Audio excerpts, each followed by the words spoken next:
नमस्कार, capital TV Uttar Pradesh देख रहे हैं आप और मैं हूं आपके साथ दिव्या सिंह। ब्रेकिंग न्यूज में बड़ी खबर वाराणसी से सामने आ रही है, जहां आज प्रधानमंत्री नरेंद्र मोदी काशी दौरे पर आए थे और आज उन्होंने यहां पर लगभग 4000 करोड़ की सौगात दी है काशी वासियों को। इस मौके पर प्रधानमंत्री नरेंद्र मोदी ने और भी बहुत कुछ किया है, जिसकी चर्चा खूब जोरों शोरों से हो रही है। इतना ही नहीं, आज प्रधानमंत्री नरेंद्र मोदी ने अपने संबोधन के जरिए सबसे पहले तो अपने संबोधन की शुरुआत हर हर महादेव के साथ की और इस दौरान उन्होंने विपक्ष पर भी जमकर निशाना साधा। इसी पर अधिक जानकारी के लिए मेरे साथ न्यूज़ रूम से जुड़े हुए मेरे सहयोगी नविंदु। क्या कुछ हुआ? आज प्रधानमंत्री नरेंद्र मोदी काशी दौरे पर आए, कहा जा रहा है कि 50वां दौरा था। जी, ये बहुत ही इसे ऐतिहासिक दौरा कहा जा रहा है, क्योंकि भारत के इतिहास में पहली बार देखा गया कि कोई प्रधानमंत्री अपने संसदीय क्षेत्र में 50वीं बार पहुंचा है। सबसे पहले 2013-14 का वो समय था जब पीएम मोदी बतौर लोकसभा प्रत्याशी वहां पर पहुंचे थे। उसके बाद से हर 3 से 4 महीने में उन्होंने काशी का दौरा किया और ये दौरा कई मायनों में खास बन गया। यहाँ पे इन्होंने लगभग 4000 करोड़ रुपए की परियोजनाओं का शिलान्यास किया, उद्घाटन भी किया, उसमें लोकार्पण भी था। इसमें बहुत सारी परियोजनाएं हैं। रोडों की परियोजना है जिसमें सड़कों का जाल बिछाया गया, 2 फ्लाईओवर वाराणसी को दिए गए, जिससे कि सिर्फ वाराणसी ही नहीं, आसपास के जितने भी जिले हैं, मिर्जापुर की बात करें, चंदौली की बात करें, गाजीपुर की बात करें, उनको भी फायदा होने वाला है। उन्होंने बिजली कनेक्टिविटी के योजनाओं का भी लोकार्पण किया, एक अंडरपास है उसका भी लोकार्पण किया। कई मायनों में पीएम मोदी का यह दौरा बहुत खास रहा। लेकिन सबसे बड़ी बात थी कि एक प्रधानमंत्री के तौर पर कोई सांसद अपने इलाके में अगर 50वीं बार जाता है, और ये इसलिए भी खास है क्योंकि पीएम मोदी पर बाबा विश्वनाथ का आशीर्वाद बना हुआ है। 2014, 2019, फिर 2024 जीत की हैट्रिक उन्होंने वहां से लगाई है। 2014 बहुत ही उनके लिए भी खास है। जब वो आए थे तो उन्होंने कहा था कि ना मुझे यहाँ किसी ने बुलाया है ना मैं आया हूँ, मुझे तो माँ गंगा ने बुलाया है। और उसके बाद जिस तरह से भारत की सियासत में एक बड़ा बदलाव बनारस से शुरू हो गया था। वहां मोदी पहले चुनाव में उन्होंने अरविंद केजरीवाल को करीब 5 लाख वोटों से हराया था। उस समय अजय राय भी कांग्रेस की ओर से थे, लेकिन मोदी के सामने सब धरे के धरे रह गए और बनारस का इंपैक्ट पूरे देश में ऐसा हुआ कि बीजेपी ने इतिहास रच दिया। अपने दम पर पूर्ण बहुमत की सरकार बनी और अगले ही दिन पीएम मोदी काशी पहुंच गए थे। तो उन्हें पता है कि इसमें बाबा विश्वनाथ का आशीर्वाद है। काशी ने उन्हें जो प्रेम दिया, आज वो उस प्रेम और कर्ज को चुका रहे हैं।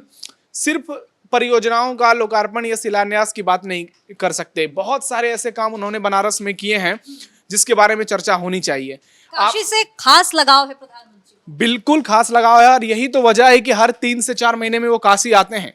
आपने देखा होगा कि इससे पहले जितने भी प्रधानमंत्री रहे हैं, क्या उन्होंने अपने संसदीय क्षेत्र का इतना दौरा किया है? तो आपको जवाब मिलेगा नहीं।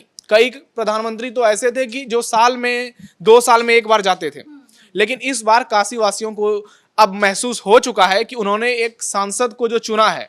पीएम तो वो अपनी जगह पर हैं, लेकिन उनके सांसद भी कमाल के हैं। सिर्फ काशी नहीं आते हैं, जब भी आते हैं हजारों करोड़ रुपए की परियोजना काशी वासियों को भेंट करके जाते हैं, वो तोहफा देकर जाते हैं। बनारस की स्थिति देखिए पिछले 11-12 सालों में बदल चुकी है। 11 साल पहले जो बनारस थी, अब उसका नवीनीकरण हो चुका है पूरी तरह से। हालांकि उस शहर के राजा अभी भी बाबा विश्वनाथ ही हैं, लेकिन एक सांसद के तौर पर उनकी जो लोकप्रियता है पीएम मोदी की वहां पर, वो मुझे लगता है कि दुनिया में किसी भी सांसद के उनके क्षेत्र में इतनी ज्यादा नहीं होगी। और यही वजह है कि जब भी मोदी जाते हैं वहां पे हजारों, लाखों, करोड़ों की संख्या में लोग पहुंच जाते हैं। आज जो जनसभा हुई है इसमें भी कहा जा रहा है कि 1 लाख से ज्यादा लोग शामिल होने आए थे। उन्होंने जब भी रोड शो किया वाराणसी में 3-3, 4-4, 5-5 किलोमीटर तक ट्रैफिक लग जाता है और वो इस सब बातों का विशेष ध्यान रखते हैं। उनको ये पता है कि वाराणसी उनके लिए कितना अहम है।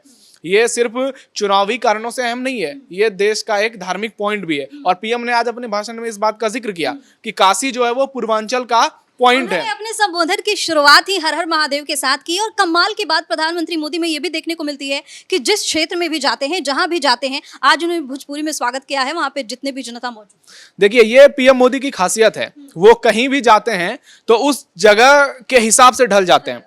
पूरब की बात करें, पश्चिम की बात करें, उत्तर दक्षिण, जहां भी वो जाते हैं। मैं आपको उदाहरण देता हूं, अभी मेरे शहर भागलपुर गए थे कुछ दिनों पहले ही, पिछले ही महीने। वहां पर उन्होंने जिस तरह से लोगों का स्वागत किया, वो वीडियो इतना ज्यादा वायरल हुआ कि ट्रेंडिंग में आ गया था पूरे देश में। वो हिमाचल जाते हैं तो हिमाचली टोपी, वेशभूषा, और सिर्फ भाषा ही नहीं, लगता है कि वो कई सालों से इस जगह को जानते हैं, और जिस तरह से उनमें वो खूबियां नजर आती हैं, पूरी तरह से रंग जाते हैं उस क्षेत्र। बिल्कुल। और यही तो एक नेता की खासियत होती है कि वो किस तरह से जनता के साथ कनेक्ट होता है। और यही कारण है कि राहुल गांधी आज तक नेता नहीं बन पाए हैं, ऐसा बहुत से लोगों का कहना है, क्योंकि उनमें जो है वो कनेक्टिविटी वो कर ही नहीं पाते जनता के साथ। और वहीं दूसरी ओर पीएम मोदी जैसे नेता हैं, योगी आदित्यनाथ जैसे नेता हैं, जो उन्हें पता है कि जनता के साथ कैसे कनेक्ट होना है, चाहे उनका भाषण हो, उनका आचार व्यवहार हो, छोटे से छोटे लोगों के साथ वो कनेक्ट हो जाते हैं। जब वो काशी विश्वनाथ एक बार गए थे तो वहां पर मजदूर के पैर धो रहे थे, जितने भी श्रम वहां पर कारीगर थे उनको अपने साथ बिठाकर फोटो खींच रहे थे। तो ये बातें उनको सबसे अलग करती हैं। और इस बार भी जो पीएम मोदी का काशी दौरा रहा, वो हर मायने में खास रहा। काशी वासियों को तो सौगात मिली ही, आसपास के जिले के जितने लोग थे उनके जीवन में भी इस दौरे का बहुत बड़ा प्रभाव पड़ा है। और वहीं पीएम मोदी के लिए भी बहुत अहम है, क्योंकि वो बार बार इस बात को दोहराते हैं कि काशी हमार है, हम काशी के हैं। और आज भी उन्होंने इस बात का जिक्र किया। और जैसे ही उन्होंने इस बात को बोला, वहां पर जनसभा में जितने भी लोग मौजूद थे उनमें अलग ही जोश नजर आ गया। और शुरुआत तो उसी समय जोश का हो गया था जब उन्होंने कहा था कि हर हर महादेव और जयकारा लगाया था, जो अक्सर वो काशी में करते हैं। तो कुल मिलाकर संबोधन के जरिए आज प्रधानमंत्री नरेंद्र मोदी ने एक शब्द का इस्तेमाल किया कि कुछ लोग सत्ता हथियाने के चक्कर में लगे हुए, उसी चक्कर में किस पर निशाना था? देखिए, यूपी में देखा जाए तो ये निशाना सपा पर भी था, बसपा पर भी था, कांग्रेस पर भी है, क्योंकि ये तीनों जो पार्टियां हैं ये परिवार से ही चलती हैं। सपा की बात करें तो मुलायम सिंह यादव गए तो अखिलेश यादव को छोड़कर गए हैं। और अभी हाल ही में अमित शाह ने लोकसभा में इस बात का जिक्र कर दिया, जब अखिलेश यादव ने हल्के फुल्के माहौल में उनसे पूछा कि आप दुनिया की सबसे बड़ी पार्टी हैं, आप अपना राष्ट्रीय अध्यक्ष नहीं, तो उन्होंने कहा कि हमारे यहाँ प्रक्रिया के तहत ये चुना जाता है, 12 से 13 करोड़ कार्यकर्ता हैं, आपके यहाँ की जैसे हमारी स्थिति नहीं है कि एक ही लोग हैं तो उन्हीं परिवार में से चुनना है। मैं कहता हूं कि आप 25 साल तक अध्यक्ष रहने वाले हो। वही हाल कांग्रेस का है। कांग्रेस में भले ही मल्लिकार्जुन खड़गे को अध्यक्ष बना दिया गया, लेकिन पावर सेंटर जो है वो गांधी परिवार ही है। बीएसपी में आप देख लीजिए, मायावती हैं, आकाश आनंद को लाई, लेकिन अभी उनको हटा दिया गया है। लेकिन ये सिर्फ यूपी ही नहीं, ये देश भर के जितने भी परिवारवादी नेता हैं, ये सबकी ओर इशारा है। मतलब एक तीर था और उस पे कई निशाने। पूर्वांचल का इलाका था, वहां से बिहार भी लगता है, और बिहार में 2025 में चुनाव होने वाले हैं विधानसभा के, और वहां पे बड़े परिवारवादी पार्टी हैं, लालू यादव हैं। हालांकि एनडीए के खेमे में भी बहुत सारे ऐसे हैं, चाहे चिराग पासवान हो, जीतन राम मांझी हो, ये सभी परिवारवादी पार्टियां ही, लेकिन उनका फोकस मुख्य रूप से आरजेडी पर था। उसके बाद दक्षिण भारत में चले जाएं तो वहाँ स्टालिन की पार्टी है तमिलनाडु में, इनके आंध्र प्रदेश में भी चंद्रबाबू नायडू की पार्टी है। तो उनके गठबंधन में ये लोग शामिल जरूर है, लेकिन पीएम मोदी का शुरू से ही मानना रहा है कि परिवारवाद का राजनीति में परिवारवाद की इतनी जरूरत है नहीं जितना कि इसे बढ़ाया जाता है। तो कुल मिलाकर ये उन लोगों को संदेश है जो अपने हर समय हर तरीके से अपने परिवार की बात करते हैं। आप अखिलेश यादव का उदाहरण ले लीजिए, उनके परिवार के हर व्यक्ति सांसद हैं। अखिलेश हैं, डिम्पल हैं, रामगोपाल यादव हैं, उनके भाई धर्मेंद्र यादव हैं, पहले भी उनके परिवार से सब लोग सांसद विधायक बन चुके हैं। तो ये निशाना जो है ये परिवारवादी राजनीति पर है, ये एक इकोसिस्टम पर है जो आजादी के बाद से चलता आ रहा है। कुल मिलाकर पीएम का ये हमला जो है वो इन लोगों की नींद तो जरूर उड़ा देगा। और यूपी नवीन, तो एक चीज की चर्चा और हो रही है और काफी ज्यादा चर्चा हो रही है कि जैसे ही प्रधानमंत्री नरेंद्र मोदी वहां वाराणसी एयरपोर्ट पर पहुंचे हैं, एक कांड हुआ है अभी कुछ दिनों पहले, एक मासूम बच्चे के साथ दरिंदगी की घटना हुई है, उसका उन्होंने कमिश्नर से जायजा लिया और साथ ही कहा कि इस मामले में सख्त से सख्त एक्शन भी होना चाहिए। बिल्कुल, जैसे ही पीएम मोदी एयरपोर्ट पर पहुंचे तो सबसे पहले इस दरिंदगी के बारे में ही उन्होंने जानकारी ली, और प्रशासन, वो जो भी वहां पर पुलिस के लोग मौजूद थे, सीनियर अधिकारी थे, उन्हें कहा कि इस मामले में जल्दी से जल्दी एक्शन लो और कड़ी कार्रवाई करो, किसी भी दोषियों को बख्शा नहीं जाना है, क्योंकि ये जो दरिंदगी हुई है इसने इंसानियत को शर्मसार कर दिया है।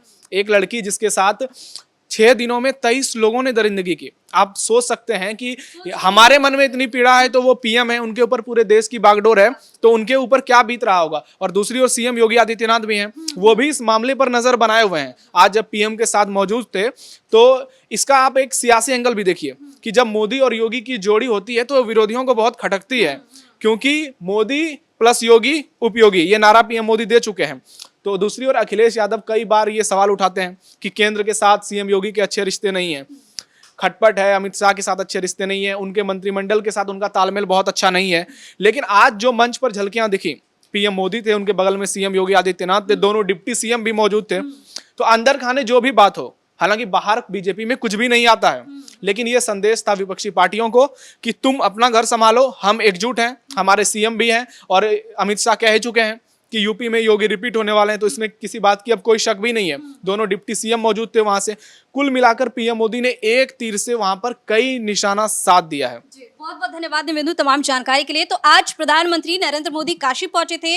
आज काशी वासियों को बड़ी सौगात दी है प्रधानमंत्री नरेंद्र मोदी ने, और जिस तरीके से मंच के माध्यम से उन्होंने विपक्ष कि तमाम पार्टियों पर निशाना साधा है, उसके बाद से विपक्ष की जो तमाम नेता हैं उनकी बेचैनी बढ़ गई है, क्योंकि जैसा कि हमारे सहयोगी ने बताया कि जब भी मोदी और योगी की जोड़ी एक मंच पर एक साथ आती है, इनकी बेचैनी ऐसे ही बढ़ जाती है। इस बड़ी खबर में फिलहाल के लिए इतना ही। कैमरा पर्सन कुणाल के साथ मैं दिव्या, कैपिटल टीवी उत्तर प्रदेश।